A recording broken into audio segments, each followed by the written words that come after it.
kajian tentang fikih haji. Semoga semuanya tanpa terkecuali dimudahkan untuk haji dan umrah. Harapan kami buku ini memang bisa dipelajari dengan benar, khususnya oleh para pembimbing umrah dan haji, agar memudahkan para jamaah di dalam melaksanakan ibadah haji dan umrah. Sebab kesalahpahaman tentang haji dan umrah itu merepotkan. Yang tidak boleh jadi boleh, atau yang boleh jadi tidak boleh, tersiksa. Yang tidak boleh atau yang boleh dikatakan tidak boleh karena tidak mengerti. Pembimbing, mutawif dan yang lainnya karena kurang wawasan tentang ilmu haji sehingga menyiksa jamaah haji dan jamaah umrah. Kami harap para pembimbing bisa membaca buku ini, dan buku ini masih terus akan ada tambahannya, jilid selanjutnya perkenaan tentang permasalahan-permasalahan haji dan umrah.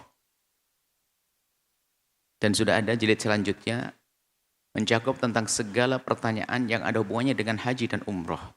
Adapun di sini tentang hukum-hukum haji umrah, dan memang sudah kita masukkan di dalam kitab ini beberapa permasalahan atau yang sering kami sebut dengan kesalahpahaman fikih salah paham, kami masukkan di sini. Cuma nanti di jilid selanjutnya permasalahan seputar haji, dan kami pun masih mengharap pertanyaan-pertanyaan yang datang tentang haji dan umrah untuk kami jadikan tambahan di dalam buku tersebut. Kami ingin menghadirkan buku yang mudah dijangkau, dibaca oleh siapapun demi menyempurnakan ibadah haji dan umrah mereka. Kita lanjutkan, kita masih tawaf. Belum selesai berarti, masih tawaf dulu. Tawaf kita masuki kesunahan di dalam tawaf. Halaman 34. Di dalam tawaf ada kesunahannya, anjuran untuk kita melaksanakan tawaf dengan cara tertentu atau bacaan tertentu. Tawaf jalan kaki. Bagi yang mampu jalan kaki, dianjurkan untuk jalan kaki. Adapun yang tidak mampu, tentu sebabnya macam-macam. Memang pada dasarnya tidak bisa berjalan, atau karena sakit, umur, dan sebagainya. Boleh menggunakan apa saja menjadikan dia bisa berputar-putar di Ka'bah. Ada beca, naik beca. Ya adanya apa di situ, gitu saja. Supaya tidak ada pertanyaan nanti apa saja. Nanti pakai motor boleh, tidak, sama saja. Dorong kereta dorong atau pakai motor, dulu ada motor di atas itu. Motor-motoran apa itu ya. Sekarang sudah tidak ada lagi. Tentu perubahan-perubahan. Makanya kami sampaikan apa saja menjadikan kita bisa berputar di Ka'bah. Bahkan bagi yang bisa berjalan kalau pakai motor-motoran tersebut, pakai mobil barangkali, juga tetap sah tawafnya, hanya kehilangan keutamaan bagi yang bisa berjalan. Adapun yang tidak bisa berjalan, pakai kendaraan pun tetap mendapatkan keutamaan yang sama, karena ada uzurnya. Tentunya dalam hal ini bisa jadi, mohon maaf, ibundanya sudah sangat sepuh, tidak mungkin dia berjalan sendiri. Tidak mungkin juga naik motor sendiri. Lalu dia sang anaknya gagah perkasa, nemeni ibunya juga. Termasuk mendapatkan keutamaan nanti. Sah tawafnya, nemeni ibunya. Dia yang nyetir motornya, ibunya di sampingnya. Bisa jadi semacam ini. Aslinya perlu kita jelaskan, bukan menjadi batal tawafnya. Tetap sah tawafnya. Biarpun dia keker, gak bersah. Bahkan mungkin pelari juara nomor 1. Tapi ibunya minta dibonceng atau istrinya yang sakit dan sebagainya, dia pakai motor, berdua muter di Ka'bah. Biasanya di lantai atas, lantai 2 atau 3, lantai 2. Itu bisa, tetap sah. Hanya ini masalah keutamaannya, jika Anda mampu berjalan, berjalanlah. Jika tidak mampu berjalan, maka naik apa saja menjadikan bisa kita berputar-putar. Dan memang lebih nyaman kalau yang memutar itu adalah saudara kerabat sendiri. Sebab kalau kita pakai dorongan itu, pakai bayar, kadang-kadang dibawa lari kejar-kejaran, Masya Allah. Ya, cuman jalannya searah, aman lah, nggak pakai tabrakan. Paling itu kena tumitnya orang lain, kadang-kadang. Itu yang sering ya, apalagi nggak biasa dorong. Hati-hati. Ini adalah jalan kaki. Kemudian di samping jalan kaki, memperpendek langkah. Sebab disebutkan setiap langkah ada pahalanya. Mengangkat derajat, menghapus pahala, menghapus dosa. Mengangkat derajat, menghapus dosa. Jadi langkah-langkahnya diperkecil. supaya lebih banyak langkahnya. Tidak berbincang-bincang. Tidak ngobrol, komentar, oh bagusnya bangunannya baru itu, apalagi ngapain ngomong itu. Cuman macam-macam, hari ini macam live. Ini sudah, ya tetap sah, Anda live tetap sah. Di perutnya ada kamera gini, labbaik Allah. Nah, kalau tawaf sudah nggak ada labbaik lagi sudah. Sebab labbaik bagi orang yang tawaf, labbaik mohon labbaik. Di saat mulai tawaf sudah berhenti nggak ada labbaik. Anggap aja berdah, live tetap sah. Cuman keutamanya tidak seperti itu, wahai hamba Allah. Kita tulisan selagi sah. Cuman keutamanya bukan seperti itu. Hendaknya kita bisa khusyuk di dalam melakukan tawaf. Tidak berbincang-bincang. Baik berbincang dengan yang di sampingnya atau berbincang dengan orang lain pakai handphone, video call. Nah, ini banyak loh video callan awal akhir. Tidak makan dan minum. Tidak makan dan minum.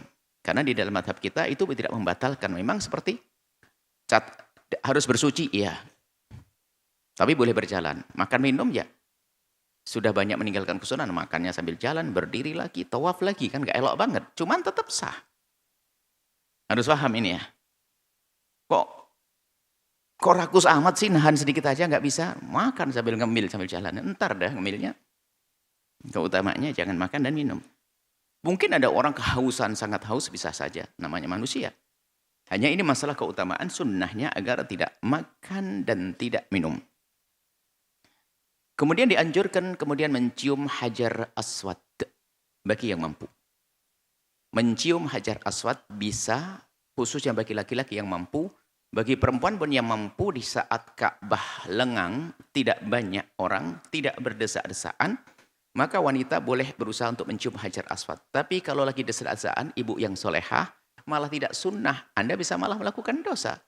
Anda perempuan didesak oleh laki-laki.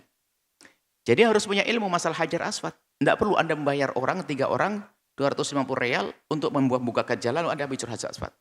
Nyium hajar aswadnya adalah sunnah, nyenggol orangnya adalah dosa. Sunnahnya untuk menghapus dosa belum dapat nanti, rugi. Memang tidak kami sebutkan di sini ada sebelumnya, sebelum hajar aswad, Ka'bah kan keempat ini ya, pojok 4 ya. Jadi pojok sebelum hajar aswad namanya rukun Yamani, ke arah Yaman. Itu disunahkan untuk disalamin, bukan dicium. Yang dicium hanya hajar aswad saja. Jangan salah, bukan dicium. Ada kisahnya waktu itu zaman Muawiyah itu mencium semua yang 4. Ketemu Sayyidina Abdullah bin Umar, kenapa kau cium? Oh, ini ke tempat mulia, ini mulia. Lalu dijawab oleh Sayyidina Abdullah bin Umar, tapi contoh kita ada seperti itu. Nabi tidak memberikan contoh seperti itu. Lalu Muawiyah sudah tidak lagi mencium 4-4-nya. Kembali kepada yang diajarkan, Nabi menciumnya di hajar aswad, kemudian salamannya adalah di rukun Yamani. Ada 4 kan ya? Kalau Anda tahu hajar aswad, pojok, ketemu pojok lagi, kemudian pojok lagi, pojok sebelum hajar aswad namanya rukun Yamani. Baik. Di rukun Yamani, kalau berdekatan disalamin. Kemudian disalami, dicium. Disalami gitu saja. Tapi tidak dicium. Tapi hajar aswad selagi kita bisa mencium, maka kita cium hajar aswad. Mencium hajar aswad. Kemudian di saat kita berjauhan dengan hajar aswad, kita bisa menyentuhkan tangan kita, lalu kita sentuh. Atau kalau kita dengan tongkat misalnya, dicium tangannya. Kalau jauh sekali, menurut madhab kita Imam Syafi'i dan jumhur, pakai isyarat dari jauh, lalu dicium tangan kita. Hanya hajar aswad. Rukun Yamani nggak pakai isyarat. Rukun Yamani hanya sebatas kalau kita dekat, kita salamin, kita sentuh dengan tangan kita, rukun Yamani kita cium tangan kita. Tapi hajar aswad, kalau kita berjauhan, tapi tentu di sana melarang, sebab madhab Malik dikatakan tidak. Madhab kita Syafi'i tetap. Kita mengisyaratkan tangan kita ke arah hajar aswad, lalu kita cium. Baik, kemudian ittiba bagi kaum pria. Ittiba itu dengan membuka pundak kanan dan menutupkan sorbannya ke pundak kiri. Sudah ada. Nanti akan dibincangkan. Nah, kita contohkan sudah pada waktunya ya. Kita baca ada. Jadi kita satu-satu. Kemudian setelah itu sholat sunnah tawaf. Nah ini sholat sunnah tawaf agak ada terangannya nih. Sholat sunnah tawaf itu dianjurkan. Memang dihimbau, dianjurkan di makom, dekat makom Ibrahim. Makom Ibrahim adalah seperti kurungan burung begitu. Itu adalah makom ada batu yang dikisahkan bahwasanya itu batu dulu digunakan Nabi Ibrahim berdiri untuk pijakan waktu membangun Ka'bah. Sehingga makom itu adalah tempat berdiri, bukan makom makamnya orang Indonesia kuburan, bukan itu. Dianggap kuburan Nabi Ibrahim. Ini memang sebab di Indonesia makam kan makom juga, makam, bukan. Itu bukan makom Ibrahim, bukan makamnya Nabi Ibrahim. Tolong dipahami. Makom Ibrahim itu adalah qama yakumu makom, tempat berdirinya Nabi Ibrahim dulu waktu bangun Ka'bah.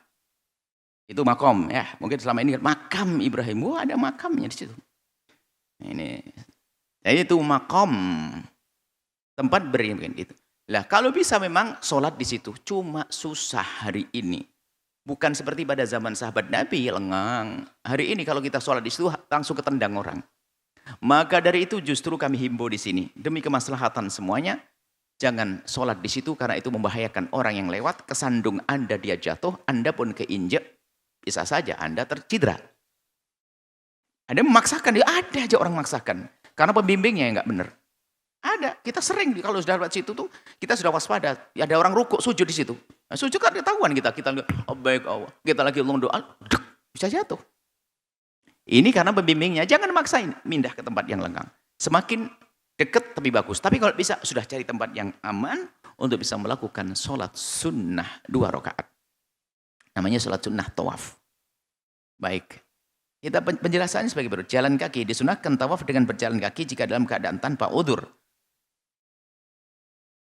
Maka dengan naik kendaraan adalah sah, kan tapi telah kehilangan pahala kesunahan dalam tawaf, yaitu berjalan.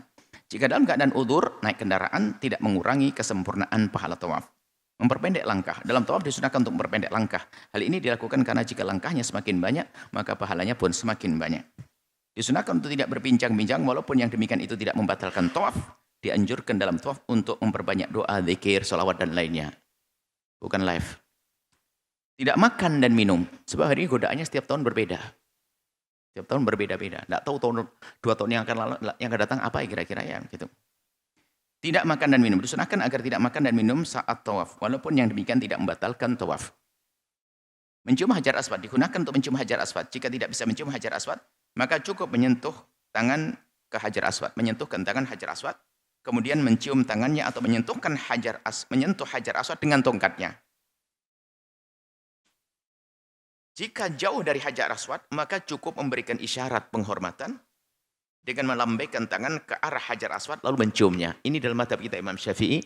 Kalau Anda tiba-tiba ditegur oleh orang, pasti dia adalah mazhabnya, bukan mazhab kita. Dan mereka negur juga dengan kebenaran. Gak usah. Mazhab Malik barangkali itu. Seperti itu. Makanya mau punya wawasannya. Wawasan sepanjang itu. Seperti nanti ittiba, lalu Anda menegur. Seperti mazhab Malik juga. Banyak perbedaan antara mazhab itu untuk kita kata ya kemudahan. Dan ini sunnah. Kemudian, waktu mencium atau memberi isyarat kepada hajar aswad dianjurkan untuk membaca doa berikut ini. Bismillahi. Wallahu akbar. Allahumma imanan bika wa tasdiqan bi kitabika wa wafa'an bi ahdika wa ittiba'an li sunnati nabiyika Muhammadin sallallahu alaihi wasallam. Dengan menyebut nama Allah, Allah yang maha besar.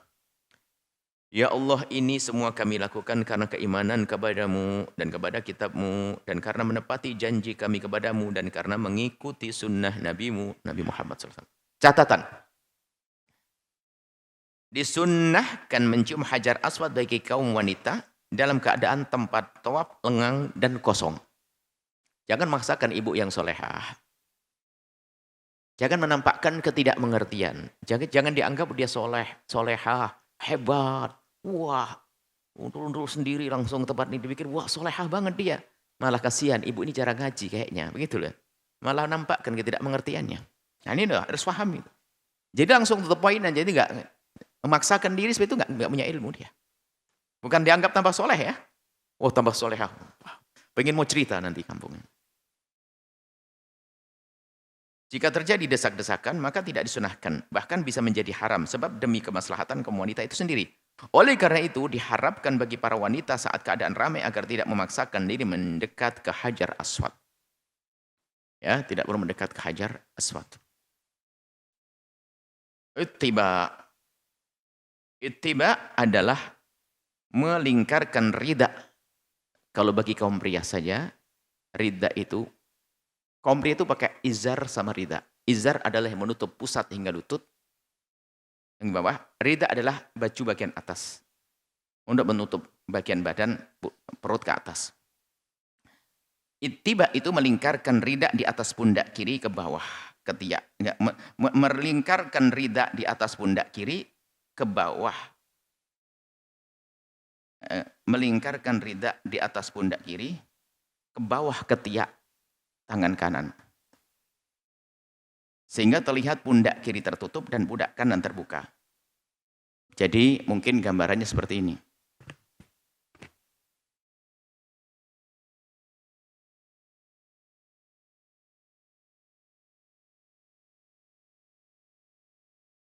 Ini mic-nya. Ya. Ini gambarannya rida. Jadi, tahu kanan kiri ya? Ini kanan, ini kiri. Kanannya dibuka. Nah, kanan dibuka. Nih. Ini nggak pakai baju. Ini hanya pakai baju paruh. Jadi ini. Al-ittiba, membuka pundak kanan, menutup pundak kiri. Ini sunnah di dalam tawaf. Cukup insyaallah.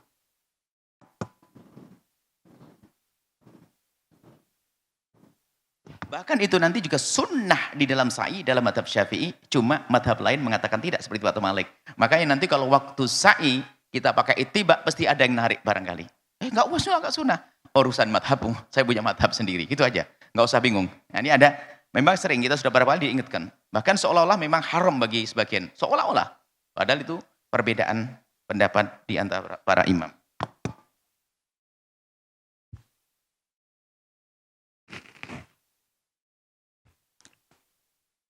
Baju ihram kaum pria itu ada dua. Izar digunakan untuk menutup badan di pusat sampai lutut. Itu yang bawah itu namanya izar. Bahasa kita kayak sarung. Sarung. Pokoknya segala yang menutup antara pusat dengan lutut namanya izar. Ya, sarung. Cuman sarung di Indonesia kan sudah dijahit melingkar begitu. Ini bukan. Sarungnya sarung masih dipakai sarungan. Kain yang sesuai dengan ketentuannya. Bukan berjahit melingkar dan seterusnya. Rida, potongan kain yang bisa digunakan untuk menutup badan dari pusat ke atas. Ada dua. Dalam gambar ada. Menurut mazhab Syafi'i, setiap tawaf yang diiringi sa'i disunahkan ittiba. Lah ini.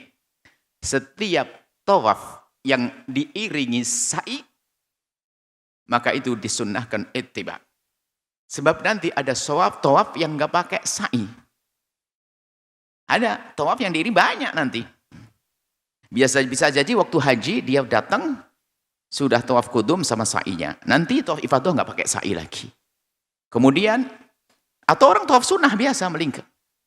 Maka tawaf itu sunnah, nggak pakai sa'i. Selagi tawaf nggak pakai sa'i, maka tidak disunahkan ittiba. Jadi, setiap tawaf yang diiringi sa'i, disunahkan ittiba tadi. Setiap tawaf yang tidak diiringi sa'i, tidak disunahkan ittiba. Seperti tawaf kudum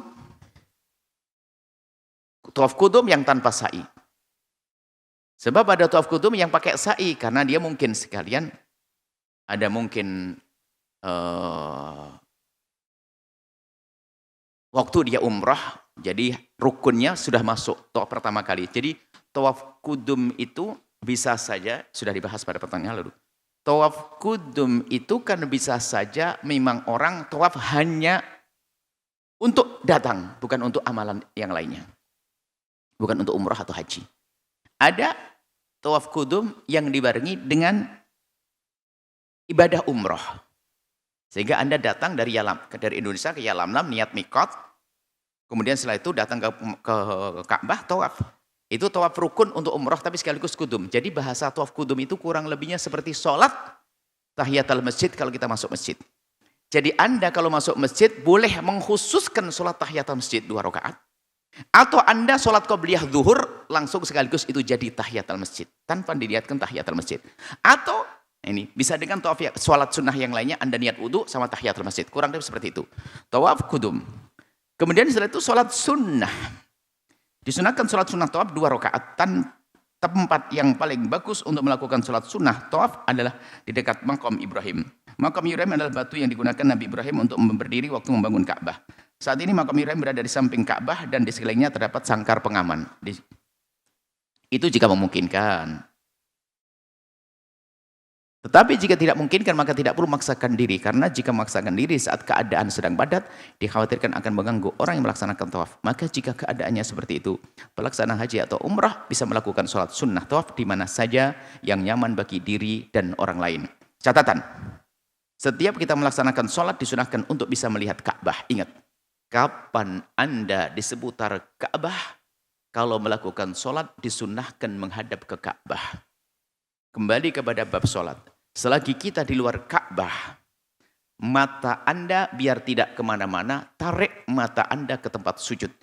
Jadi selagi kita tidak dekat dengan Ka'bah, maka disunnahkan kita untuk melakukan sholat menghadap ke tempat sujud. Jangan main mana, lihat, wah siapa itu paling tinggi, rambutnya panjang. Bukan begitu, tapi menghadap ke tempat sujud. Kecuali waktu kita sholat di depan Ka'bah atau bisa melihat Ka'bah, maka hadapkan mata Anda ke Ka'bah. Memang ada beberapa kaidahnya kan, sholat itu menghadap ke tempat sujud. Kecuali ada beberapa hal. Di saat kita berada di depan Ka'bah, maka disunatkan kita melihat Ka'bah. Sholat jenazah, disunatkan kita melihat jenazah. Sholat di belakang Nabi, atau mungkin ketemu Nabi Isa nanti. Sholat di belakang Nabi, disunatkan melihat Nabi. Yang seperti itu.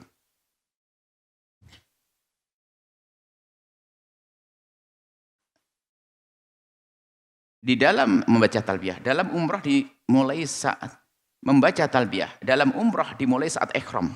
Jadi waktu kita ihram umrah dari Yalamlam, labbaik Allahumma labbaik, dari Yalamlam setelah kita niat disunahkan kita membaca talbiyah, labbaik Allahumma labbaik. Hingga saat melihat Ka'bah dan memulai tawaf. Nah, di saat mulai tawaf enggak ada lagi labbaik Allahumma labbaik, labbaik la syarika lak, sudah enggak ada, berhenti. Dalam haji, dia mulai dari saat mulai ihram hingga saat mulai melempar jumroh Aqobah.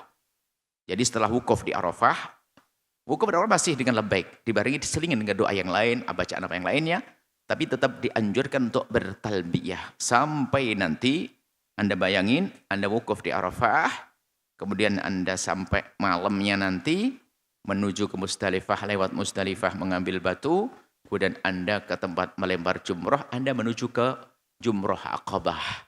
Maka di saat itulah berhenti talbiyah. Berhenti labbaik Allahumma labbaik.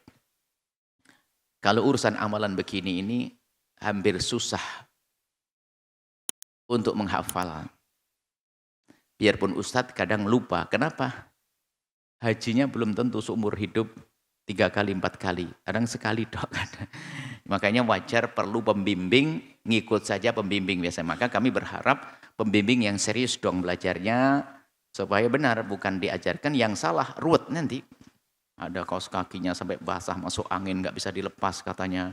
Macam-macam permasalahan-permasalahan di dalam haji dan umrah karena ketidakmengertian seorang pembimbing.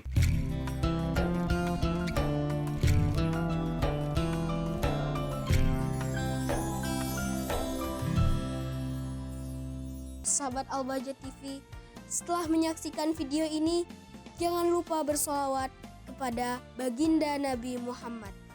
Shollu ala Nabi Muhammad. Allahumma sholli alaihi wa ala alihi wa sahbihi.